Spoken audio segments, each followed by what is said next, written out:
Welcome to MD Conversation.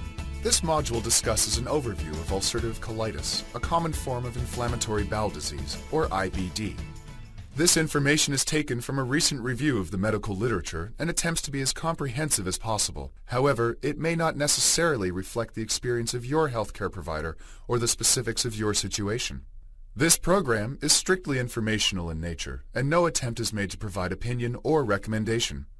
Please feel free to view this presentation as many times as necessary. You may also use the player on your left to repeat slides or skip through them in any order you wish. Ulcerative colitis is a common form of inflammatory bowel disease and is a chronic or ongoing inflammation of the intestines. Ulcerative colitis will always start in the rectum and may extend continuously from there into the rest of the colon, also called the large intestine. In ulcerative colitis, ulcers, or open sores, form on the innermost lining of the colon called the mucosa. These ulcers form where inflammation has damaged the lining of the colon. They then bleed and produce pus. Ulcerative colitis can usually be controlled with medication, and it can be eliminated by surgically removing the colon. Ulcerative colitis can affect both men and women equally, and it can affect anyone of any age. Most often, ulcerative colitis is diagnosed between the ages of 15 and 30, or 50 and 70 years of age. Ulcerative colitis can run in families, with reports of up to 20% of people with ulcerative colitis having a family member or relative with ulcerative colitis. A higher incidence of ulcerative colitis can be seen in Caucasian people and people of Jewish descent. In order to better understand ulcerative colitis, you'll need to have some knowledge of the anatomy of the digestive system. Food we eat will pass from the mouth down through the esophagus into the stomach. In the stomach, food is mixed with digestive juices that break down the food into its nutrients. The partially digested food, now called chyme, then passes from the stomach into the small intestine. The small intestine contains three parts: the duodenum, the jejunum, and the ileum, or ileum. In the duodenum, the first part of the small intestine, digestive juices from the intestinal wall and the pancreas work to break down food even further. Bile produced in the liver and stored in the gallbladder also enters the duodenum to help with digestion of fats. Most digestion occurs in the duodenum. Once food is digested or broken down into its nutrients, they are absorbed into the body. A small amount of digestion and most absorption occurs in the jejunum, the middle part of the small intestine, and the ileum, the end of the small intestine. The lining of the small intestine is made up of many tiny finger-like projections called villi and microvilli. That increases the surface area of the small intestine so more nutrients can be absorbed. Waste will pass from the ileum into the colon. The colon, also called the large intestine, will reabsorb water and electrolytes, such as sodium and potassium, and compact the waste into stool, or feces. The colon runs up the right side, across the abdomen, and down the left side to deliver solid stool to the rectum for elimination through the anus. The cause of ulcerative colitis remains unknown. The leading theory is that there is an interaction between the environment and the person's genetic preference, which leads to an abnormal immune reaction, which leads to inflammation in the intestine. The greatest struggle for researchers is that there is no single gene which has been shown to stimulate developing colitis, and no definitive environmental factor has been found. About half of those people diagnosed with ulcerative colitis will have mild symptoms. Others, unfortunately, will suffer frequently with bloody diarrhea, abdominal cramping, nausea, and fever. The most common symptoms are abdominal pain and bloody diarrhea. Another common symptom among those with ulcerative colitis can be false urge or rushed feeling to evacuate the bowel, yet nothing occurs. This is most often experienced when the rectum is inflamed and in spasm. Other symptoms include rectal bleeding, anemia due to blood loss, fatigue, loss of appetite, weight loss. Ulcerative colitis may also cause long-term complications such as skin lesions, joint pain and arthritis, inflammation of the eyes, liver disorders, and growth failure in children. These complications, occurring outside of the colon, could be due to the abnormal immune response in people with ulcerative colitis, and they may go away when it's treated.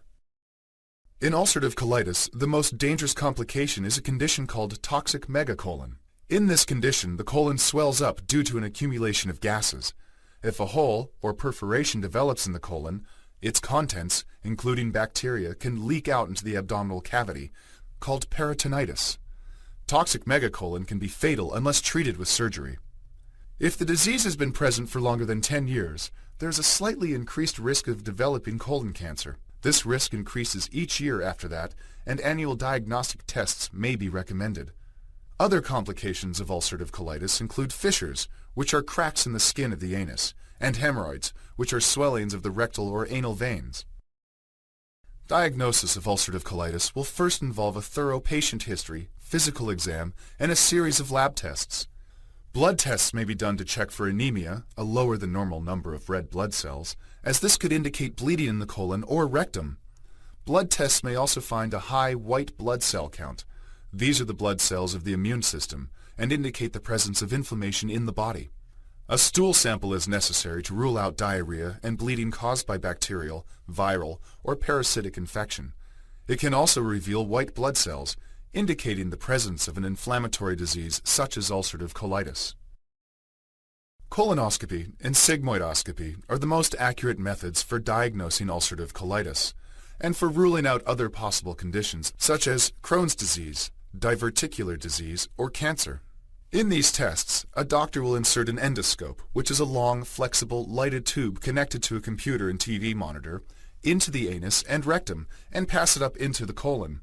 If just the lowest part of the colon, called the sigmoid colon, is visualized, then the procedure is called a sigmoidoscopy. If the entire colon is examined, it's called a colonoscopy. The doctor will be able to see any inflammation, bleeding, or ulcers in the wall of the colon. The doctor may also do a biopsy by taking a small sample of tissue from the lining of the colon to view more closely with a microscope. In addition to a colonoscopy or sigmoidoscopy, X-rays such as a barium enema or CT scans can also be used to diagnose ulcerative colitis or its complications. Medical treatment of ulcerative colitis may include general nutritional advice, medications, surgery, or a combination of these options. The type of medical treatment you will receive will depend on where the disease is located, how severe it is, the complications involved, and the person's response to previous medical treatments. The goal of drug therapy is to induce and maintain remissions of the disease and to impose one's quality of life. Several types of drugs are available, including Aminosalicylates, Corticosteroids, and Immunomodulators. Aminosalicylates are drugs that contain 5-aminosalicylic acid, 5-ASA, and help control inflammation. Sulfasalazine is a combination of sulfafuridinine and 5-ASA. Sulfafuridinine carries the anti-inflammatory drug to the intestine. 5-ASAs can be given orally, through an enema, or in a suppository, depending on the location of the inflammation in the colon. Most people with mild or moderate ulcerative colitis or those who have relapsed will be treated with this type of drug. Corticosteroids, such as prednisone, also help control inflammation. They may be used by people who have moderate to severe ulcerative colitis or whose bodies are not responding to the 5-ASA drugs. They can be given orally, intravenously, through an enema, or in a suppository, depending on the location of the inflammation. These drugs do have possible side effects, including weight gain, acne, facial hair growth, hypertension, diabetes, mood swings, bone mass loss, and an increased risk of infection. A separate module is available which discusses this drug in greater detail. Please speak with your physician about the use of these drugs. Finally, immunomodulators such as azathioprine reduce inflammation by affecting the immune system. These drugs are for those people whose bodies have not responded to 5-ASAs or corticosteroids, or for those who have become dependent on corticosteroids. Immunomodulators are administered orally, however they are slow-acting, therefore it may take longer for your body to respond and for the drug to take effect. If you're taking these drugs, you will be monitored for complications such as pancreatitis, hepatitis, a reduced white blood cell count, and an increased risk of infection. Please speak with your physician about the use of these drugs. While there is no diet that has been scientifically proven to help prevent Crohn's disease, it is suggested that a patient with this condition eat a well-balanced diet and avoid foods that may irritate the intestines during flare-up, such as caffeine, alcohol, and carbonated drinks. Other specific suggestions are to limit dairy products, experiment with fiber intake, avoid certain problem foods, and take in plenty of fluids. Problems such as diarrhea, abdominal pain, and gas may improve when you limit or eliminate dairy products. Fiber may increase diarrhea, pain, and gas. If raw fruits and vegetables bother you, try steaming, baking, or stewing them. Try to monitor your diet and eliminate any other foods that seem to make your symptoms worse. Try to also drink plenty of fluids daily. Water is best, while, as mentioned, caffeine, alcohol, and carbonated drinks should be avoided. Other aspects of self-care which may help to avoid possible flare-ups or prevent symptoms from getting worse include proper stress management and regular exercise. Although stress doesn't cause ulcerative colitis, it can make signs and symptoms much worse, and it may trigger flare-ups. Exercise has multiple benefits, as even mild exercise can help reduce stress, relieve depression, and normalize bowel function. Talk to your doctor about an exercise plan that's right for you. About 25 to 40% of those with ulcerative colitis will need to have their colon removed because of significant bleeding, severe illness, rupture, or risk of cancer. Your doctor may recommend removing the colon if medical treatment fails or if the side effects of corticosteroids or other drugs threaten your health and lifestyle. Surgery to remove the rectum and colon is called a proctolectomy. Once the rectum and colon are removed, elimination of the small bowel contents can be achieved through either an lleostomy or an lleoanal anastomosis. These two procedures will be explained in the following slides.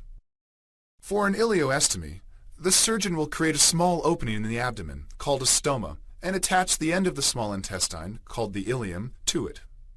Waste will travel through the small intestine and exit the body through the stoma. The stoma will measure about the size of a quarter and is usually located in the lower right part of the abdomen, near the belt line.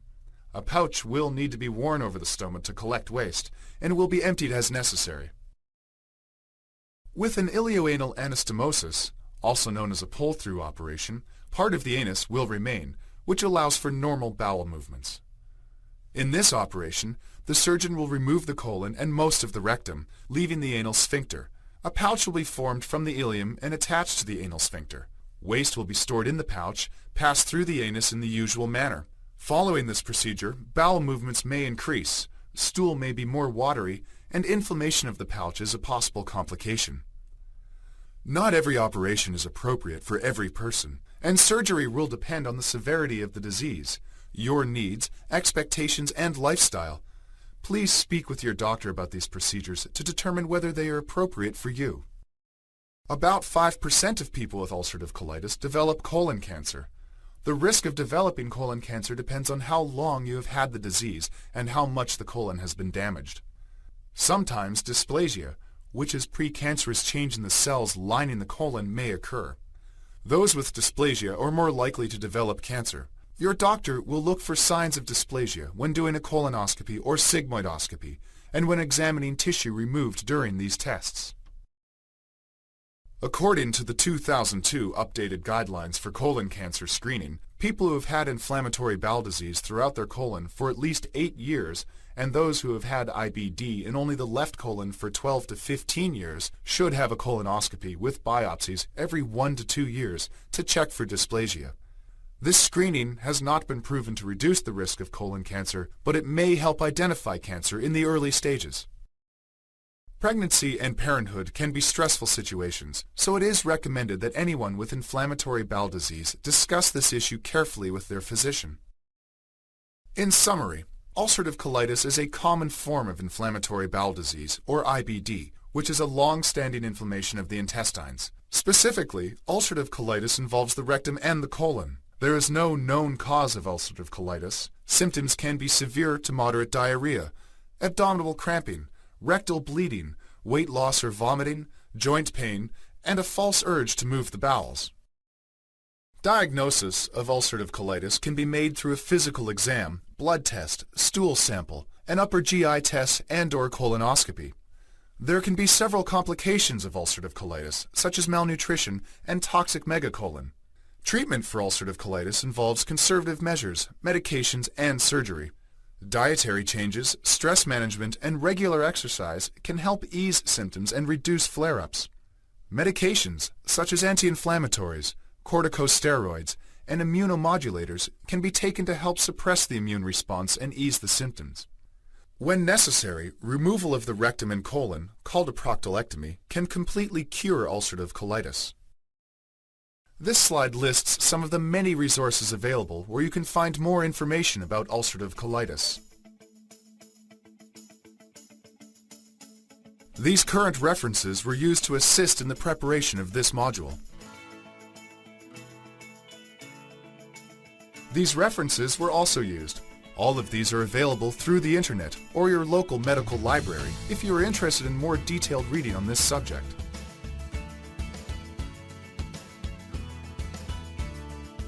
We sincerely hope that this module has furthered your understanding of ulcerative colitis. We wish you the best for the future and thank you once again for using MD Conversation.